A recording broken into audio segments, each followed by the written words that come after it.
మన గౌరవ ముఖ్యమంత్రి నారా చంద్రబాబు నాయుడు గారు స్వయంగా ఒక వ్యాసం రాశారు. తల్లికి జేజే, తండ్రికి జేజే, గురువుకు జేజే అని ఒక పుస్తకం ఉంది. ఆ పుస్తకంలో బహుశా నాకు జ్ఞాపకం ఉంటే 3వ వ్యాసం అనుకుంటాను. ఆ వ్యాసంలో ఆయన ఒక విషయం ప్రస్తావన చేశారు. వాళ్ళ అమ్మగారి పేరు అమ్మಣ್ಣమ్మ గారు. ఆవిడ చిన్నతనంలో చంద్రబాబు నాయుడు గారిని పిలిచి ఒక కథ చెప్పారట.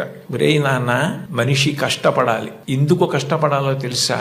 ఒకరింట్లో ఒక పంది, ఒక నక్క రెండు ఉండేవి. ఆ పంది చాలా కష్టపడి పనిచేసి మధ్యాహ్నం ఇంటికి భోజనానికి వచ్చేది. నక్క పని చేయడం మానేసి చెరుకు తోటల్లో తిరుగుతూ ఊళలు వేస్తూ వచ్చే ముందు బురదలో పొర్లాడి వచ్చేది. పంది ఒళ్ళు కడుక్కుని వచ్చేది. ఇంటికొచ్చి శుభ్రంగా ఉన్న పందిని చూసి ఇదేం పని చేయలేదనుకుని మంచినీళ్లు మాత్రమే పోసేవాడు యజమాని. నక్క ఒంటి నిండా బురదంటించుకోవడం చూసి ఇది బాగా కష్టపడింది అనుకుని బాగా దానికి తిండి పెట్టేవాడు. మోసం ఎన్నాళ్ళు దాగుతుంది? కొన్నాళ్లకి ఎవరు కష్టపడుతున్నారో తెలిసిపోయింది. తెలిసిపోయిన తర్వాత నక్కని కొట్టి తరిమేసి పందికి తన పిల్లనిచ్చి పెళ్లి చేసి ఇల్లరికం అల్లుడిగా తెచ్చుకున్నాడు రా. ఇంటి పనివాడు ఇంటల్లుడయ్యాడు రా.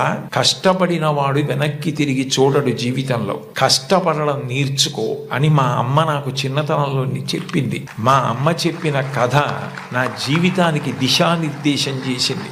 ఆనాటికి ఈనాటికి ఏనాటికి నాకే కాదు మా ఊరంతటికి అదే భగవద్గీత. నేను యథాతథంగా ఆయన వ్రాసిన వ్యాసంలో మాటలే చెప్తున్నాను. ఆ మాటలే నాకు స్ఫూర్తి. ఇప్పటికీ కష్టపడడం నాకు అంత సంతోషం. ఆ కష్టపడడం అన్నది నేను మా అమ్మగారి దగ్గర నేర్చుకున్నాను. ఆ కష్టపడే ఇవాళ ఈ స్థితికి వచ్చాను. నేను ముఖ్యమంత్రినైనా మా అమ్మగారు మాత్రం మా ఇంట్లో గట్టిగా 3 రోజులు ఉండడానికి ఇష్టపడేది కాదు. మళ్ళీ వెళ్ళిపోయి ఆ నారావారి పల్లెలో తెల్లవారి 5 గంటలకి లేచి గొడ్డు గోద పొలము పనులు అవి చేసుకోవడం, ఆ కష్టపడ్డం ఆవిడికి ఎంత సంతోషము అని అమ్మగారి ప్రేరణతో తాను ఎంత వృద్ధిలోకి వచ్చారో వ్రాసుకున్నారు.